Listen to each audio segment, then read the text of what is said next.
வணக்கம் எஸ்டிஎஃப். ரீசெண்டா நிறைய பேர் இந்த லொகேஷன் போய் வீடியோ பண்ணுங்கன்னு கேட்டிருந்தீங்க. இதோ உங்களுக்காக. சோ உங்களுக்காக ஒரு வீக்கெண்ட பிளான் பண்ணி இங்க கிளம்பி வந்தாச்சு. சோ இந்த லொகேஷனோட பேர் என்ன அப்படின்னு பாத்தீங்கன்னா காஸ்ஃபோர்ட் கண்டெய்னர் பார்க். இந்த லொகேஷன்ல நம்ம என்ன பார்க்கலாம் அப்படின்னு பாத்தீங்கன்னா ஃளைட் லேண்ட் ஆகுறது இவ்வளவு க்ளோஸ்ல இருந்து பார்க்கலாம். அதுவும் அங்கேயே நம்ம டைனிங்கும் பண்ணிக்கலாம். சோ இந்த லொகேஷனுக்கு எப்படி போகணும் அப்படின்னு பாத்தீங்கன்னா Tampines east MRT exit D எடுத்து அங்கே உள்ள பஸ் ஸ்டாப்ல பஸ் நம்பர் 29 எடுத்தோம்னா ஒரு 10 நிமிஷத்துல சாங்கி பேபிஸ்ட் சர்ச்சுங்கிற பஸ் ஸ்டாப்ல இறங்கி காஸ்ஃபோர்ட் ரோடுங்கிற ரோட்டை பிடிச்சி அப்படியே நேரா கொஞ்சம் தூரம் நடந்தோம் அப்படின்னா இந்த காஸ்ஃபோர்ட் கண்டெய்னர் பார்க்க ரீச் பண்ணிக்கலாம். இதுல போற வழியிலே நீங்க ஓட்டு வீடு மொரட்டு பீரங்கிலாம் பார்க்கலாம். நிஜமாதான் சொல்றியா?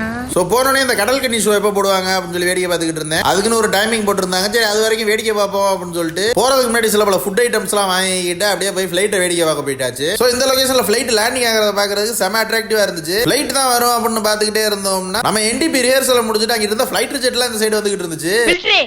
நீங்க போய் வந்த நான் வந்து ஒரு வாரம் ஆச்சுப்பா. மெயினான மேட்டர் வீக்கெண்ட்ஸ்ல இவங்க போடுற கடல் கன்னி ஷோ தான். சோ அந்த கடல் கன்னி ஷோ எப்படி இருந்துச்சு அப்படின்றத அடுத்த வீடியோல போடுறேன். வீடியோ மறக்காம லைக் பண்ணி நம்ம பேஜை ஃபாலோ பண்ணிக்கங்க மக்களே. தேங்க்யூ.